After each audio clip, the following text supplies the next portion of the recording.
What is up, everybody? RandomRandomMan here. I'm shooting in this weird angle because I just wanted to give my quick thoughts on Spectre, which I saw earlier today.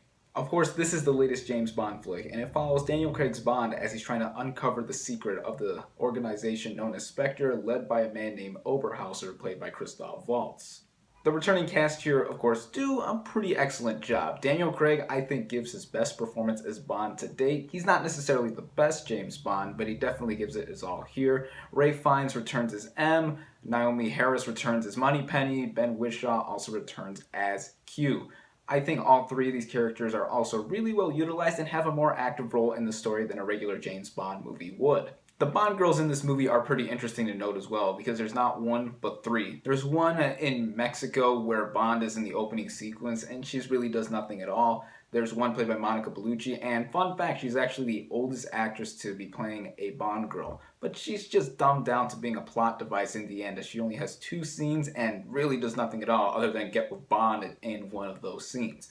The real Bond girl at display here is the one played by Léa Seydoux. She's fantastic in this movie. She's not only really quick to not get with Bond at first, she's pretty hesitant and untrustworthy of his sketchy ways, but she holds out her own. She eventually warms up to the guy because he's ever so charming, and I think she's just an all-around well-rounded character. Then, of course, we have the villains. Dave Bautista shows up as the run-of-the-mill henchman who's only there to mash faces in, and he has a really cool scene with Daniel Craig on a train. Then, of course, we have Christoph Waltz as Oberhauser. Now, he was born to play a Bond villain, and for the scenes he is given, including his introduction, he is just, wow.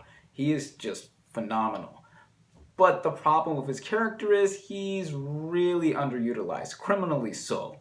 He's not really given much prominence until the end, and that's when James Bond fans are really going to know who his character really is. And that's the main problem I do have with this movie. It's in its screenplay. It felt excessively written to the point where characters really were just spewing out exposition as the movie went by, and I don't have a problem with that. It just has to do mainly with one character named C who's introduced in this movie, and without spoiling anything, I felt his implementation in the movie was a bit much and really didn't amount to anything until the end.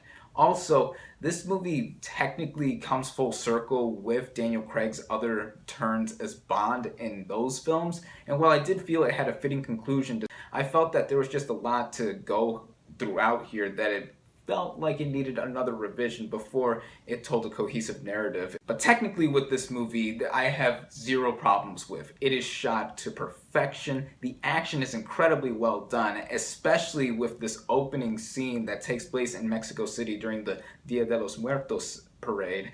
And it just goes to one really nice scene to another as the movie begins. And it just made me have a really good feeling that this is a James Bond movie. And in every right, it still is. It made for more classic Bond than some of the experimental stuff we got with Craig's other movies, but it still led to a lot of thrills, and the sophisticated acting makes it go over the top in all the right ways. This movie certainly isn't as good or better than Casino Royale or Skyfall, my personal favorite of the Craig-era Bond films. But it's definitely better than Quantum of Solace, and it's worth watching for any Bond fan out there because it's James Bond.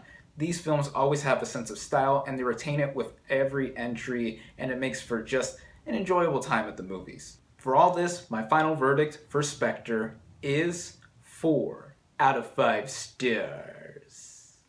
Thank you all, as always, for watching. Be sure to like this video, comment on what you thought of Spectre, subscribe to my channel for more, and I'll catch you on the next movie review.